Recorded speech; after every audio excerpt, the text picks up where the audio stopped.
Okay. begin, and I just want to end. I just want to begin where we ended last week, which was that God has had it. God is disgusted. God had this great experiment. God really, knocked God's self out, creating this world and all the creatures, including human beings, and it's just gone downhill almost from the beginning. And God is fed up. God is annoyed. God does have you ever tried cooking something and it comes out of the oven and I remember one time when I was brand new at CSP and we had a visiting bishop and his wife, and I invited him for dinner. And I made this dish I'd never made before, and you were supposed to bake it for an hour, and it had potatoes in it, and it was finished.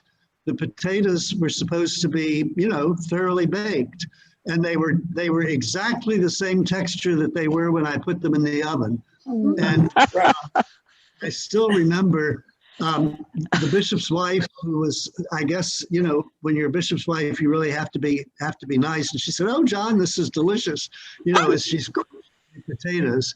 What I would have loved to do at that moment was to do what God decided to do, which was to throw the whole thing out and start over. But I couldn't do that, and neither could God. And the reason God couldn't do it is because there was this problem. The world, the creation had gone to hell in a handbasket, but Noah was a righteous man. Now you could say, well, the chickens and the alligators are well, maybe not the alligators, but the chickens and the deer and the possums are not really all that sinful either, and God's quite ready to wipe them out. But you can't wipe out Noah if he doesn't deserve it, and so God's got a problem. And that's where we ended last week. So would somebody, let me just, the link verse, which is verse 9 and 10, these are descendants of Noah. So it sounds like the storyteller is ready to start, with a new generation. Noah was a righteous man, blameless in his generation. Noah walked with God, and Noah had 3 sons, Shem, Ham, and Japheth. Okay. And somebody please I'll read continue. the rest of chapter 6. Okay. Now the earth was corrupt in God's sight, and the earth was filled with violence. And God saw that the earth was corrupt, for all flesh had corrupted its ways upon the earth. And God said to Noah, I have determined to make an end of all flesh, for the earth is filled with violence because of them. Now I am going to destroy them along with the earth. Make yourself an ark of cypress wood, make rooms in the ark, and cover it inside and out with pitch. This is how you are to make it. The length of the ark, 300 cubits, its width, 50 cubits, and its height, 30 cubits. Make a roof for the ark and finish it to a cubit above, and put the door of the ark in its side. Make it with lower, second, and third decks. For my part, I am going to bring a flood of waters on the earth to destroy from under heaven all flesh in which is the breath of life. Everything that is on the earth shall die. But I will establish my covenant with you, and you shall come into the ark, you, your sons, your wife, and your sons' wives with you. And of every living thing of all flesh, you shall bring 2 of every kind into the ark to keep them alive with you. They shall be male and female. Of the birds according to their kinds, and of the animals according to their kinds, of every creeping thing of the ground according to its kind. 2 of every kind shall come in to you to keep them alive. Also take with you every kind of food that is eaten and store it up, and it shall serve as food for you and for them. Noah did this. He did all that God commanded him. Thank you. Every time I read this, and especially every time I hear this passage read, I keep thinking of that old Bill Cosby routine, the Noah routine, where God says to Noah, Noah, I want you to build me an ark. And Noah says, right. What's an ark? And then God says, I want the ark to be 300 cubits long. And Noah says, right. What's a cubit? You know. So what do you make it? What's going on here? What strikes you?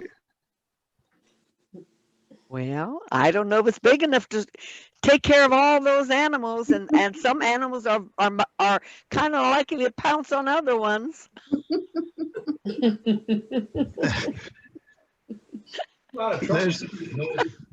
Sorry. No, it's you know this is not a Princess Cruise.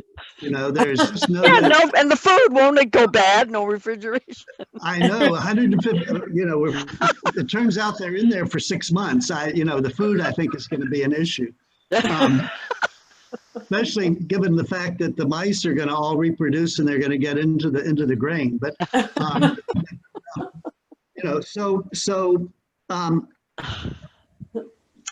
it's an amazing sort of passage. It's interesting. Why is Noah being saved with his wife and his children and his children's wives? It's not just Noah. It's this, and I think this is just one of the ways that you see how ancient this story is. People are not individuals. People are parts of a group. There's no such thing as a solitary person in the way that ancient people understood what a human being is. A human being, you're part of a family. And so if Noah's going to get saved, Noah's wife is in luck, Noah's 3 children are in luck, and even his daughters-in-law are in luck. But the grandchildren, what happened to the grandchildren? Well, I guess they're not around yet. They're not there yet. And it's interesting that all the other creatures come in by 2s. Noah, the people come in by what? By 4s. 4 men and 4 women, because they have the problem of repopulating the whole earth. So I guess you need more than. I guess God doesn't want the incest issue to be quite as powerful as it was in the Adam and Eve story. You've got 3 children, and so their children will be first cousins, and I suppose if it works for the royal family, it works. I guess it works for Noah. So here we are. The orders are clear. The dimensions of the boat are clear. I'm not quite sure whether it's first class, economy plus, and economy, but it's got 3 decks, and they're getting ready. And now, would somebody read from chapter 7? Would you read just up through verse 5? Yeah, sure, I'll do that. Then the Lord said to Noah, "Go into the ark, you and all your household, for I have seen that you alone are righteous before me in this generation. Take with you 7 pairs of all clean animals, the mate and its mate, the male and its mate, and a pair of animals that are not clean, the male and its mate, and 7 pairs of the birds of the air also, male and female, to keep their kind alive on the face of all the earth. For in 7 days I will send rain on the earth for 40 days and 40 nights, and every living thing that I have made, I will blot out from the face of the ground. And Noah did all that the Lord had commanded him. Yes. Now, there's some more hiccups here.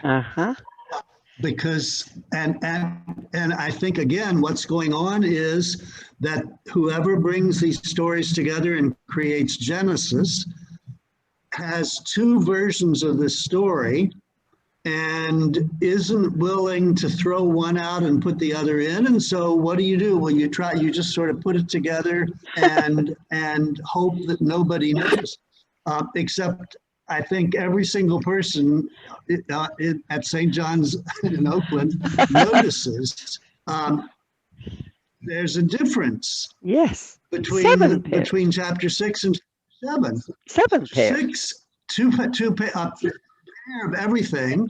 Chapter 7, 7 pairs of the clean animals, the animals that are clean according to the Jewish law, and only 2 pairs of only 2 animals that are not clean. Now, you may not notice that there's another hiccup there. When do we find out which animals are clean and which animals are unclean? Leviticus.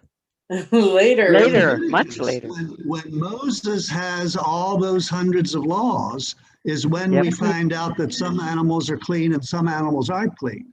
So right there, anybody who tries to tell you that this story was not written after the Jewish law was established, it has a real problem because there it is.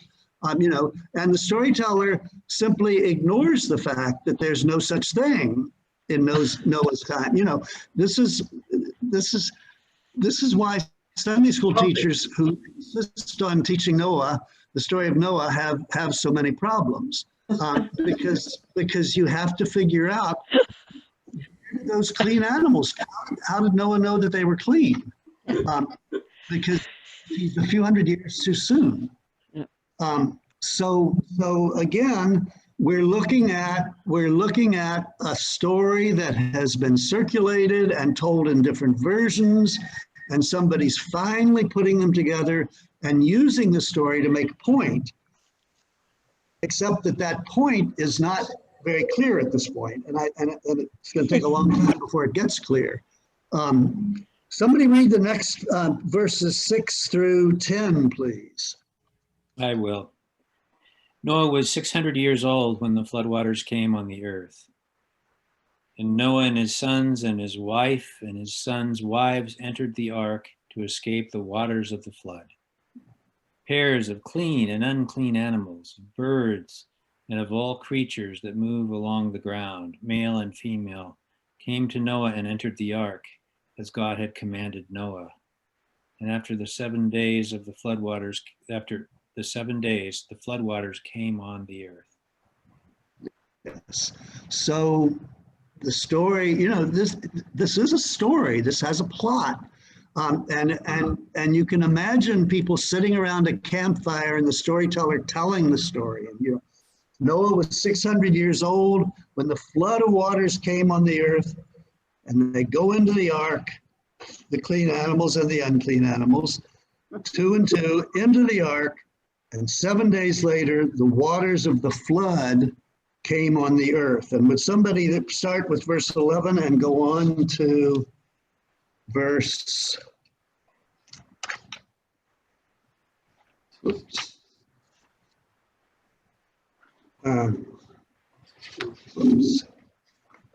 verse 16.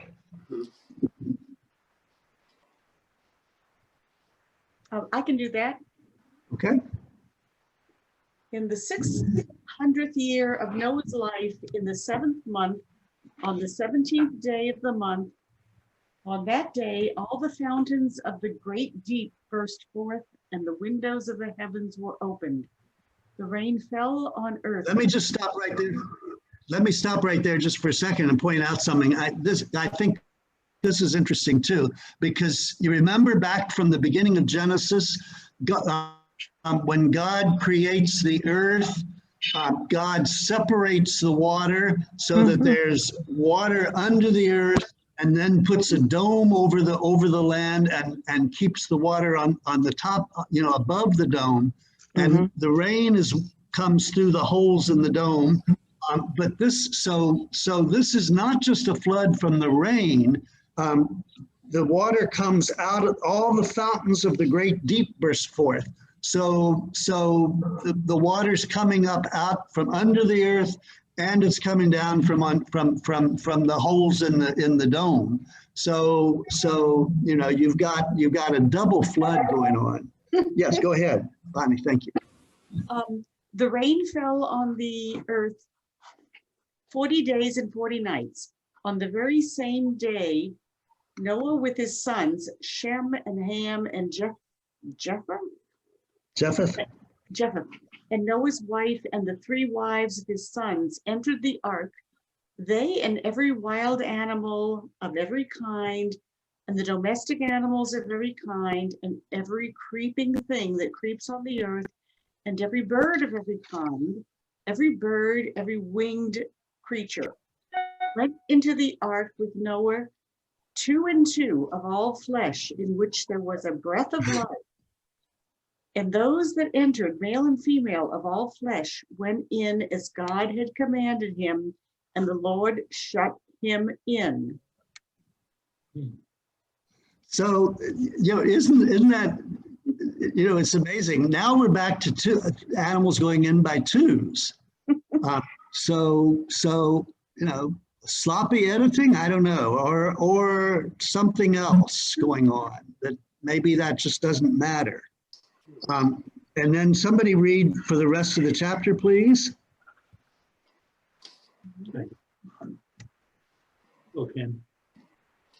Okay. The flood continued 40 days on the earth, and the waters increased and bore up the ark, and it rose high above the earth. The waters swelled and increased greatly on the earth, and the ark floated on the face of the waters. The waters swelled so mightily on the earth that all the high mountains under the whole heaven were covered. The waters swelled above the mountains, covering them 15 cubits deep, and all flesh died that moved on the earth, birds, domestic animals, wild animals, all swarming creatures that swarm on the earth, and all human beings. Everything on dry land in whose nostrils was the breath of life died. He blotted out every living thing that was on the face of the ground, human beings and animals and creeping things and birds of the air. They were blotted out from the earth. Only Noah was left, and those that were with him in the ark. And the waters swelled on the earth for 150 days. Yes, why on earth anybody would tell this story to children in Sunday school is totally beyond me.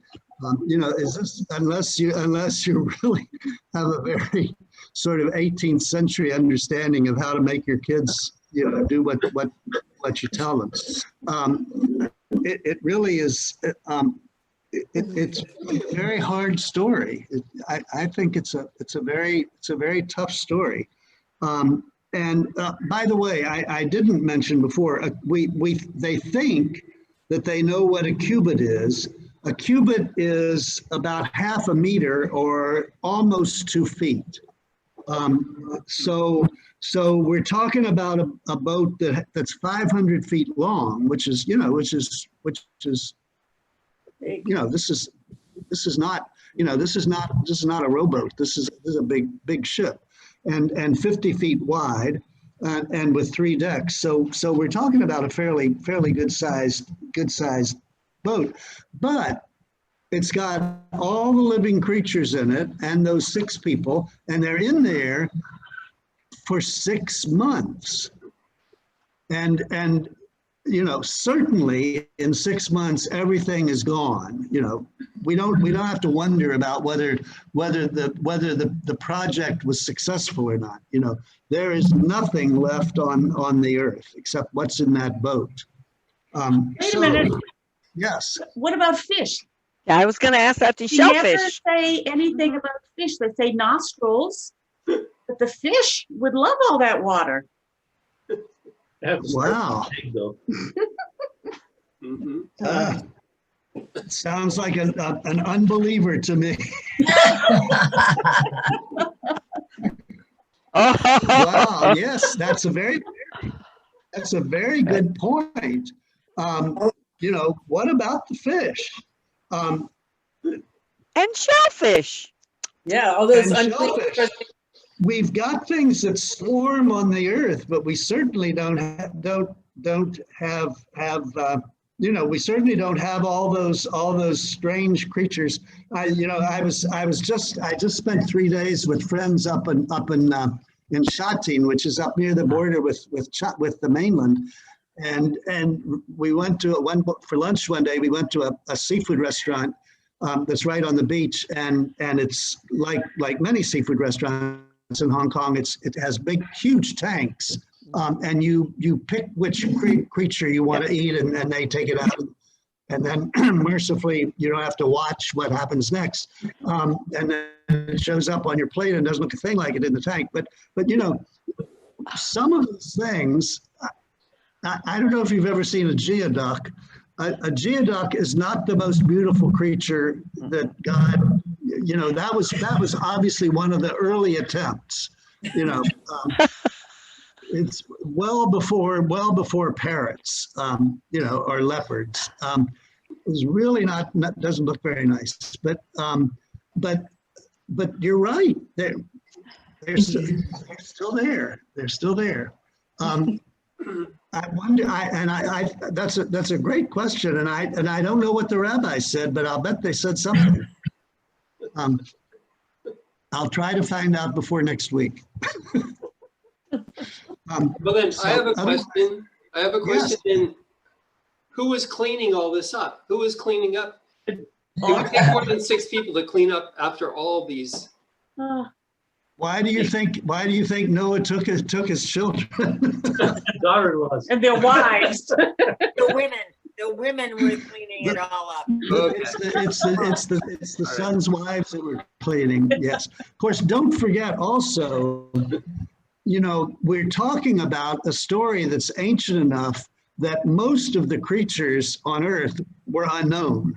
And particularly if you think about the part of the world where the story originates, About 20 minutes. where so much of the countryside is desert. You don't have the kind of variety of plants, variety of creatures, both plants and animals, that you have, if we read the story from a point of view that, we know about the Amazon.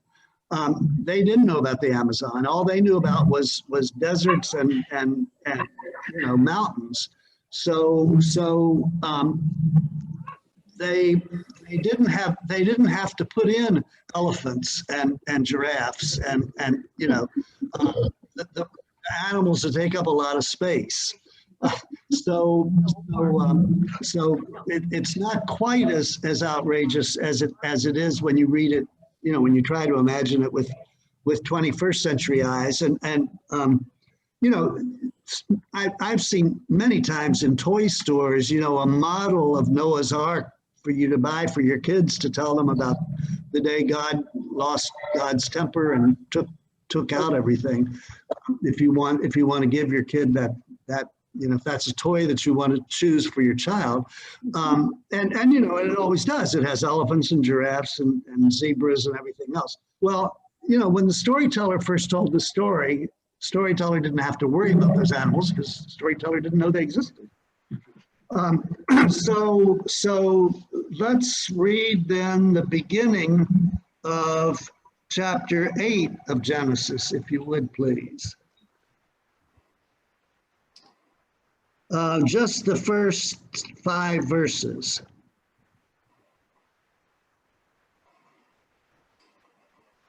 Okay. But God remembered Noah and all the wild animals and all the domestic animals that were with him in the ark. And God made a wind blow over the earth, and the waters subsided.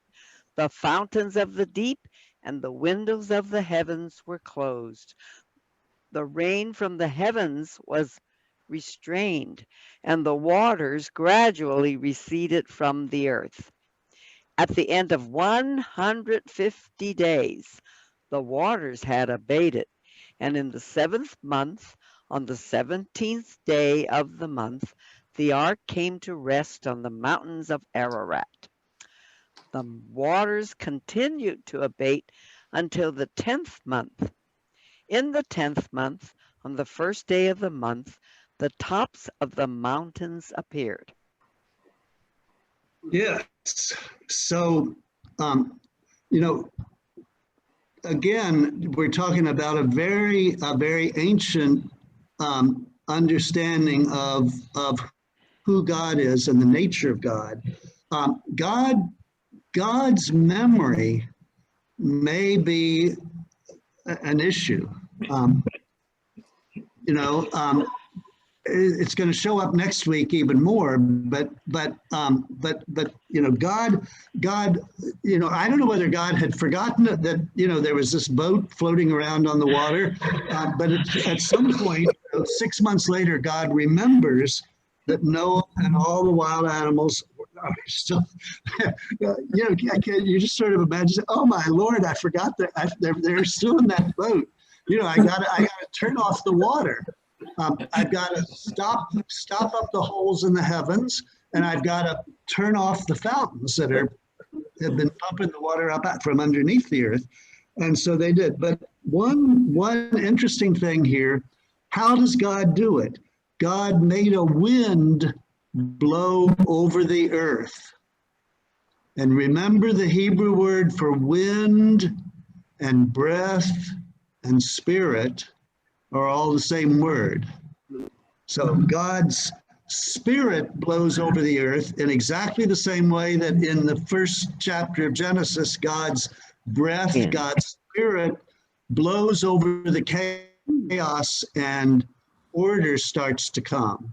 And so once again, there's a sense of a kind of a renewal here, or a rebirth, a recreation, where God's breath, God's spirit, God's wind is blowing over this chaos, because water is chaos in most ancient people's minds. A lot of people didn't know how to swim, and which is why the Christian imagery of baptism, of being dunked in the water, is a very scary thing if you don't know how to swim. You're dying when you're baptized. You drown in that water. So the world, God remembers, and God is something new is going on. There's a recreation beginning, and it may be frustrating, but I'm going to stop there right now, because I want to share something else with you, which turns out to be the ultimate clue to this whole story. And I'm really sorry I can't share the screen, which means I'm going to have to do the reading. So what I want to read is from a very ancient Babylonian story called the Epic of Gilgamesh, which shows up in more than one version. So again, we know that these stories circulated in various versions. In the late 18th and the early 19th century, people, particularly Germans and British people, became fascinated by archaeology, and began sending expeditions to the Middle East, and excavating sites of ancient cities. And they discovered they discovered huge caches of clay tablets, Babylonian, Assyrian clay tablets written in cuneiform. And they took them back. And of course, they didn't leave them where they found them. They took them back to Germany and to England, which is why if you go to the British Museum, that's where they are now. But the problem was nobody knew how to read them. But again, I think it's fascinating, and it's been true of figuring out how to read Egyptian hieroglyphics. It's been true of figuring out how to read Latin American hieroglyphics, Mayan writing from Mexico, and it's been true of figuring out how to read cuneiform. A lot of the work was done by very eccentric scholars, and sometimes by people who were self-taught, and they wanted to, it's like people would say, well, I want to know what those tablets say, so I'm going to see if I can figure it out. So in order to do that, I probably have to teach myself Babylonian and Akkadian and Sumerian. So they do. And then they go and they look for patterns, and they figure it out. And I mean, I just marvel. I mean, that's all you can say. Apparently, the account of the discovery of the Epic of Gilgamesh is really sort of funny, because the man who discovered it and started reading it in the reading room of the British Museum got so excited that he jumped out of his chair, and the account says he began taking off his clothes. Which is, I suppose, an odd way to express surprise. But anyway, but then the article that I was reading said of course, given early 19th century written, that what that may have meant is that he loosened his tie. But anyway, he was so excited because he discovered something that had been lost for 3,000 years. And I'm sorry I have to read it to you, but I will. And here it goes. And the main stories, well, you'll figure out who they are. Utnapishtim tells Gilgamesh. This is mostly, it's partly a quotation and it's partly just a summary because it's quite long. Utnapishtim tells Gilgamesh a secret story that begins in the old city of Shuruppak, on the banks of the Euphrates River. The great gods Anu, Enlil, Ninurta, Enlil, and Ea were sworn to secrecy about their plan to cause the flood. But the god, Utnapishtim is a human being.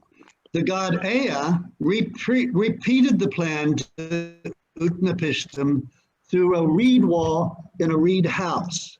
Ea commanded Utnapishtim to demolish his house and build a boat, regardless of the cost, to keep living beings alive. The boat must have equal dimensions with corresponding width and length and be covered over like Apsu boats. Apsu boats were the boats that sailed on the Euphrates River. I bet you didn't know that. No, I didn't. It's wonderful what you can find on Google. Utnapishtim promised to do what Ea commanded. He asks Ea what he should say to the city elders and the population. Ea tells him to say that Enlil has rejected him and he can no longer reside in the city or set foot in Enlil's territory. He should also say that he will go down to the Apsu to live with my lord Ea. Carpenters, reed workers, and other people assembled one morning. 5 days later, Utnapishtim laid out the exterior walls of the boat of 120 cubits. The sides of the superstructure had equal lengths of 120 cubits. He also made a drawing of the interior structure. The boat had 6 decks divided into 7 and 9 compartments. Water plugs were driven into the middle part. Punting poles and other necessary things were laid in. 3 times 3,600 units of raw bitumen were melted in a kiln, and 3 times 3,600 units of oil were used, in addition to 2 times 3,600 units of oil that were stored in the boat. Oxen and sheep were slaughtered, and ale, beer, oil, and wine were distributed to the workmen like at a New Year's festival. When the boat was finished, the launch was very difficult. A runway of poles was used to slide the boat into the water. 2/3 of the boat was in the water. Utnapishtim loaded his silver and gold into the boat. He loaded all the living beings that I had, his relatives and craftsmen, and all the beasts and animals of the field boarded the boat. The time arrived, as stated by the god Shamash, to seal the entry door. Early in the morning at dawn, a black cloud arose from the horizon. The weather was frightful. Utnapishtim boarded the boat and entrusted the boat and its contents to his boatmaster, Putsura Muri, who sealed the entry. The thunder god Adad rumbled in the cloud, and storm gods Shular and Hanesh went over mountains and land. Aragal pulled out the mooring poles, and the dikes overflowed. The Anunnaki gods lit up the land with their lightning. There was stunned shock at Adad's deeds, which turned everything to blackness. The land was shattered like a pot. All day long, the south wind blew rapidly, and the water overwhelmed the people like an attack. No one could see his companions. They could not recognize each other in the torrent. The gods were frightened by the flood and retreated up to the Anu heaven. They cowered like dogs lying by the outer wall. Ishtar shrieked like a woman in childbirth. The mistress of the gods wailed that the old days had turned to clay because I said evil things in the assembly of the gods, ordering a catastrophe to destroy my people who fill the sea like fish. The other gods were weeping with her and sat sobbing with grief, their lips burning, parched with thirst. The flood and wind lasted 6 days and 6 nights, flattening the land. On the 7th day, the storm was pounding like a woman in labor. The sea calmed, and the whirlwind and flood stopped. All day long there was quiet. All humans had turned to clay. Ooh. Dust you are, and to dust you shall return. The terrain was as flat as a rooftop. Utnapishtim opened a window and felt fresh air on his face. He fell to his knees and sat weeping, tears streaming down his face. He looked for coastlines at the horizon and saw a region of land. The boat lodged firmly on Mount Nemush, which held the boat for several days, allowing no sway. Now, you can imagine I think it was like the 1830s, somebody sitting in the British Museum who had gone to a good Anglican Sunday school, the story of Noah, has in his hands these clay tablets that are 3,000 years old. And suddenly reading that, I mean, I would loosen my tie, I will tell you. So obviously, you know, from that time on, anybody who is willing to face what we know is going to recognize that the Genesis storytellers did not think up the story of Noah. Mm-hmm. They took various versions of the Babylonian epic and retold it to fit their purposes. And let me just point out the similarities and the differences. In the Gilgamesh epic, the gods decide to cause the floods just because. Some of the gods just say, let's just get rid of all those people. For one thing, they were troublemakers.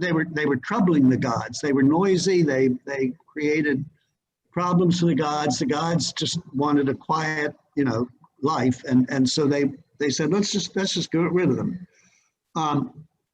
In the Noah story, God doesn't decide to do away with the creation because God feels like it. It's God's sense of righteousness or justice and God's disgust at human wickedness that leads to the destruction. So there's an ethical, we might say, well, I don't know how ethical it is to destroy the whole creation, but there's a relationship between the destruction and the concept of justice, which is completely missing in the Babylonian story. One god, Ea, decides to save the living things, whereas in the Hebrew version, the same God who decides to destroy everything is also the one who decides to save creation.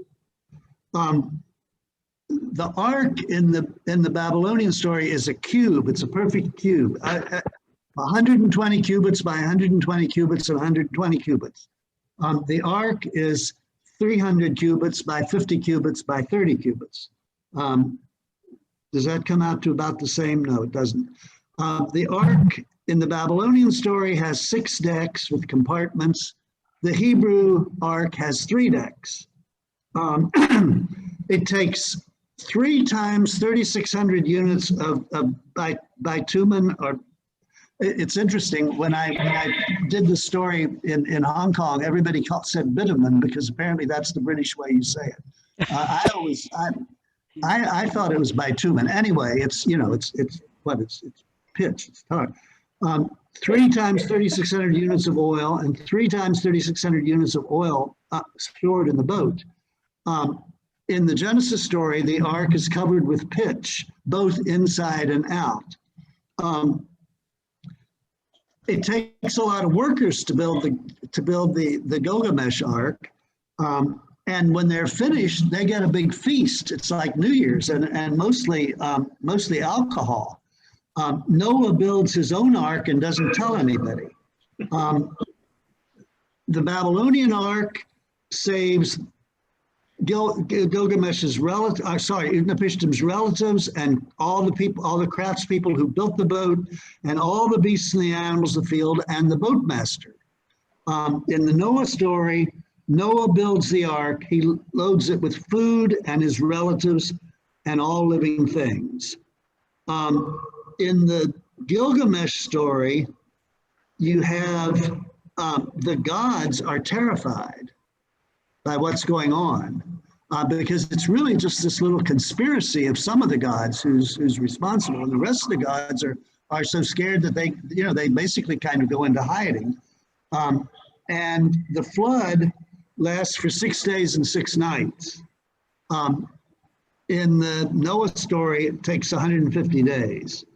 And the end of the cycle of the story, the boat lodges on Mount Nimush. In the Noah story, the boat lands on the Mount Ararat. So,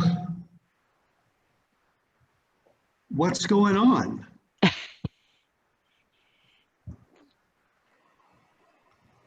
I think that I remember my nephew got this portion for his bar mitzvah. And I remember just sitting there thinking, okay, God got pissed off and killed everything, and everybody go to it, 13-year-old. Let's hear it. Rough. But I mean, I don't know. I always just think, yeah, you find sea fossils in interesting places, like on tops of mountains. That's what this story makes me think about. That is very true, and probably at some point somewhere, people had a kind of primordial memory of a flood. Did the flood wipe out all living things? No, but Hurricane Katrina did a fairly good job some years ago in New Orleans, and if your world was defined by New Orleans, you could imagine how that story might, that memory might become key to interpreting your understanding of what the world is like. But obviously, the structure of the story is borrowed. Obviously, we're not talking about history. We're talking about a story. We're talking about a story that's shared.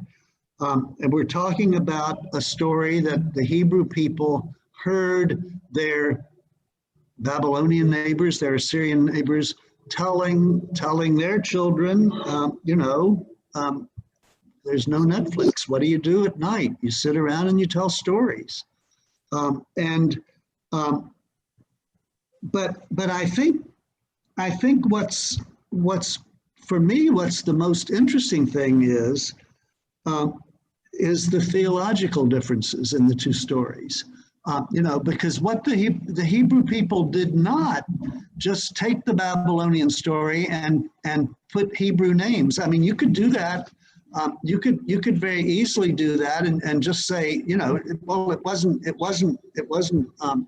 God Ea, it was Yahweh. It was our God. It was the Hebrew God who did these things. You could just, and it wasn't Utnapishtim, it was Noah. It'd be very easy just to translate the names, and you'd have a perfectly good story. But they didn't do that because that wasn't what they were doing. What they were doing was, I think, they were explaining some things that they thought were really important to pass on. And one of the things that they want to pass on is that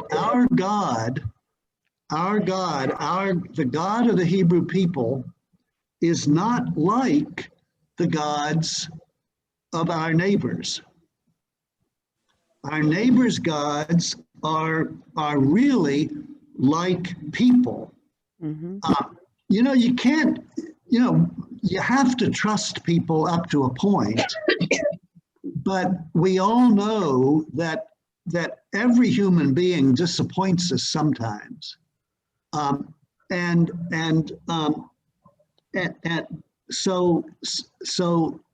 the problem with the Babylonian gods is they're no more trustworthy than your next door neighbor. And they're no more trustworthy than your next door neighbor if your next door neighbor happened to be a gangster or a drug dealer.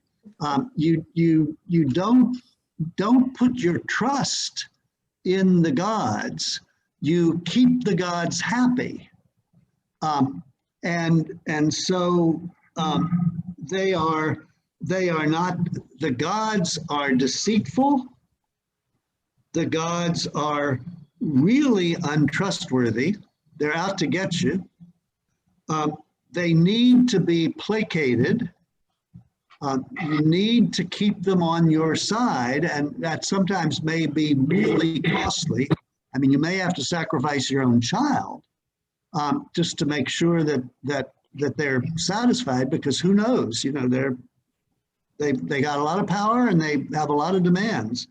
And they don't even work together. They work against each other. And I mean, this is one of the things that I think strikes me most about, say, Roman mythology, about certainly about Babylonian mythology. Most of the really good stories are about gods fighting with each other. Mm-hmm. And the poor human being. We are like the tennis balls being batted back and forth between gods who are struggling with each other. And that's what the Hebrew people saw in these stories, and that's what the Hebrew people did not want to pass on to their children. What they wanted to pass on to their children is a very different understanding. It's that our God is a righteous God. Now, God in these stories still has very human traits. God loses God's temper. I said before, God has memory problems. God has, God has human emotions. But the prayer book thinks God has human emotions too. Do not be angry with us forever, says the Ash Wednesday liturgy. We have no problem in praying that God will, especially some of the early versions of prayer book, turn away your anger from us, O Lord. You should see the liturgies that Anglicans used when at times like when there was a famine, or the kind of prayers that people would have been offering during the California fires. It would have been, oh God, turn your anger away from us and let your rain fall upon us. Even more than we admit, I think we still are likely to project human emotions onto God, even though, in principle, we believe that God is God and we're us. You certainly don't want to make God angry. The Hebrew people understood that if you make God angry, you'll live to regret it. But I think what strikes me finally in this story is the fairness. God is not going to destroy Noah if God doesn't deserve it. Or Noah doesn't deserve it. I'm sorry, Noah. Because Noah doesn't deserve it. Yeah, thank you. So is it a very ancient story? You better believe it. Are there aspects of the story that we have to read, noticing the hiccups, noticing the contradictions, noticing the very ancient ways of kind of personifying and thinking about God in human terms? All those things are true. But I think what we're also seeing in these stories is the beginning of a sense that as Walter Brueggemann says, in the Hebrew scriptures, justice, the Hebrew scriptures tilt toward justice. And I think that's already a huge kind of leap forward in human spiritual history. When we can finally understand that justice doesn't just mean getting what I want. Justice involves a principle that's kind of that is written into the human story, and that when we talk about God, when we talk about the dimension of spirit, when we talk about the dimension of the holy, we're also talking about a dimension of justice. Now, has it gotten to the point where Amos takes us, where let justice roll down like fountains and righteousness like an everlasting stream? No, we're not there yet. But we're moving in that direction. Let me just stop. It's 10 o'clock or 6 o'clock and or 7 o'clock, whatever time. Fire practice time. Mm-hmm. And let me just ask any last thoughts, last comments before we call it a night and look forward to next week. Anybody? What's up for next week? The end of the Noah story. Oh, okay. What about Tower of Babel? Are we going to get to that? Do we get to the Tower of Babel? We may not get to the Tower of Babel. Maybe I can comment on the Tower of Babel if we don't get there. Let me see where we end next week.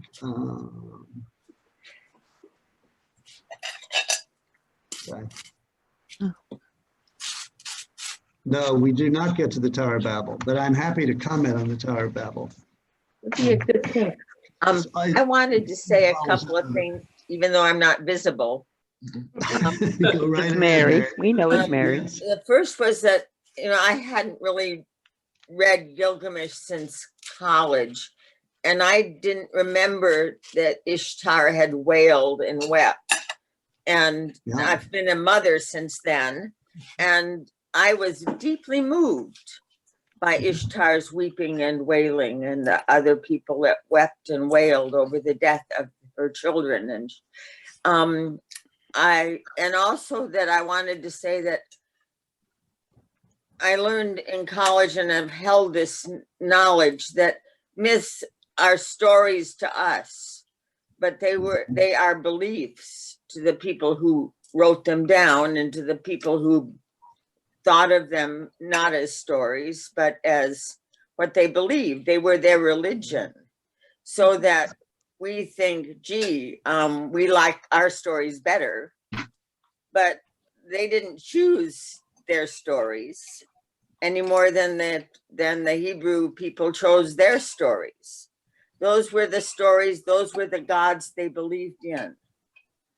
And so, it's fine for us to be morally superior about our gods, but those were their gods. That was their faith.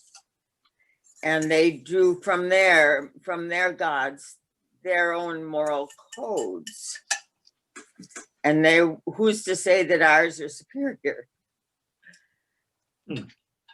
I feel like our story lacks that, losing the sadness in the mourning just makes the story so much thinner. And, it feels, I want to choose the other stories. I think ours are inconsistent little bits of thin story jammed together with no consideration. Why not Jane Austen?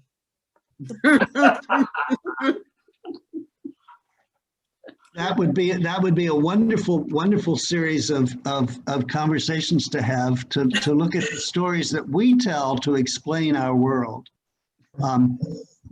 Because for sure, that's what we're talking about. We're talking about the stories that people use to explain their world.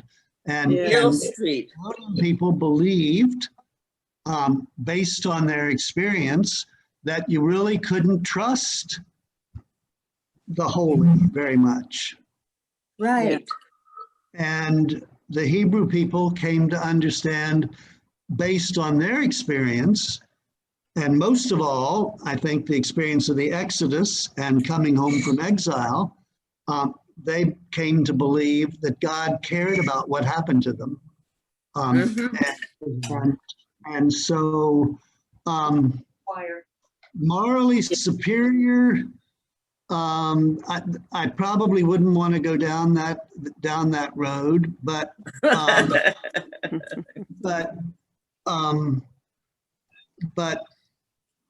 broader and maybe deeper, just because people have been around longer and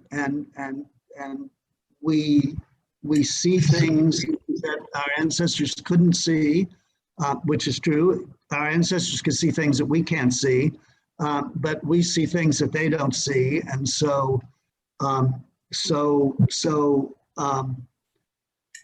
we, what I want to see in these stories, in the whole of the story, the Hebrew scriptures and even the New Testament, and the history of the Christian people, which is our, that's how our story carries on.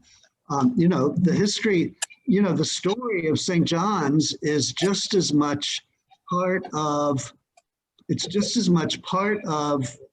making sense of the holy as what the storytellers did when they wrote down the story of Genesis.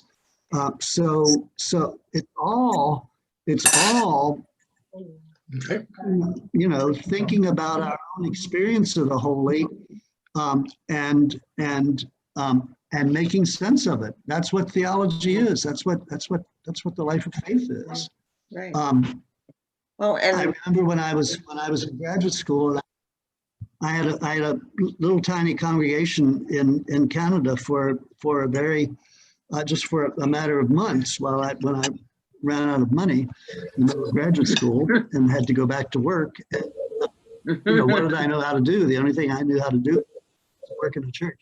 So I took this little parish and started a confirmation class. And the first week we were talking about God, and this 14-year-old kid, our 13-year-old kid said, I think human beings are like God's toys. God plays with us for a while and then tosses us out. Well, that's not a very that's not a kind of an observation that I was expecting in my first confirmation class in that church.